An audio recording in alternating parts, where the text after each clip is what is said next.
the recession forcing many Americans to pinch their pennies tighter than ever, usually the first thing to go is that gym membership. With us this morning to give us some cheap calorie-burning muscle-building workouts is our 2 News fitness expert, Wes Cole. I know money is a big issue for people these days, so let's talk about some ways you can still work out at home. Yeah, some cheap ways that don't require real expensive equipment. I got some good ones for you. All right, the first one is the card workout. Now, we've demonstrated it before, but I think I need to explain it a little bit more because people are always giving me a bunch of questions. But basically, all you need is just a deck of cards. And this is one of my wife's favorite routines. She used it to kind of get in shape after she had the baby. Basically, you just make sure you shuffle them up real well, and you just go through the whole thing doing a series of exercises. If you flip it and there's a number card, say a red number card, that could be upper body. You can do jump squats.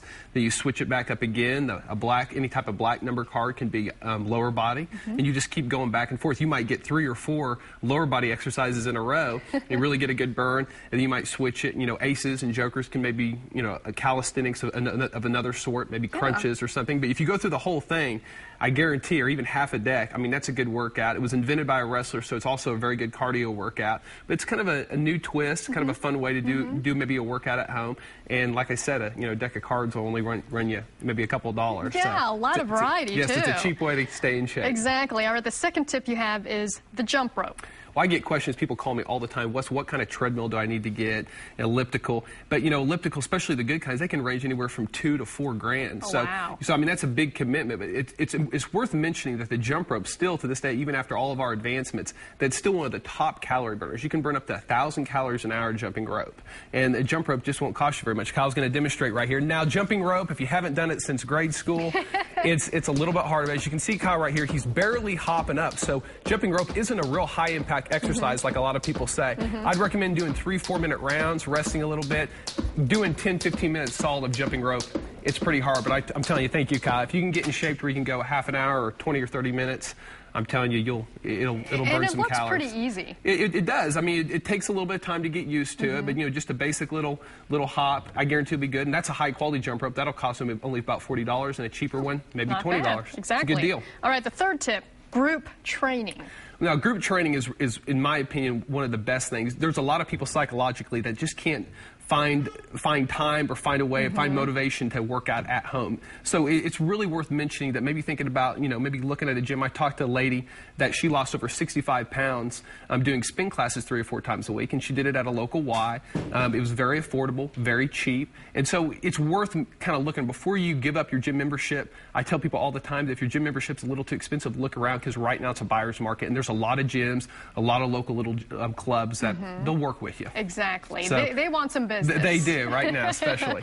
All right, let's go to our viewer questions. We have a question from Greg, who asks, can I get really strong only by using body weight exercises? Of course. The problem with body weight exercises, as one kind of develops and gets stronger, push-ups and sit-ups and crunches, they become more endurance exercises. So eventually you'll have to make them a little bit harder.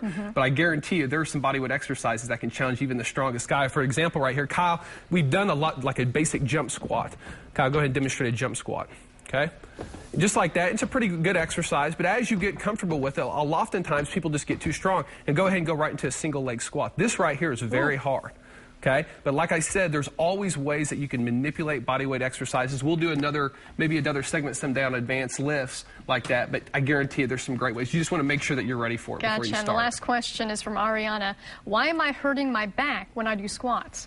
I see people do squats in the gym all the time, and probably one of the biggest reasons, Beth, come on out here.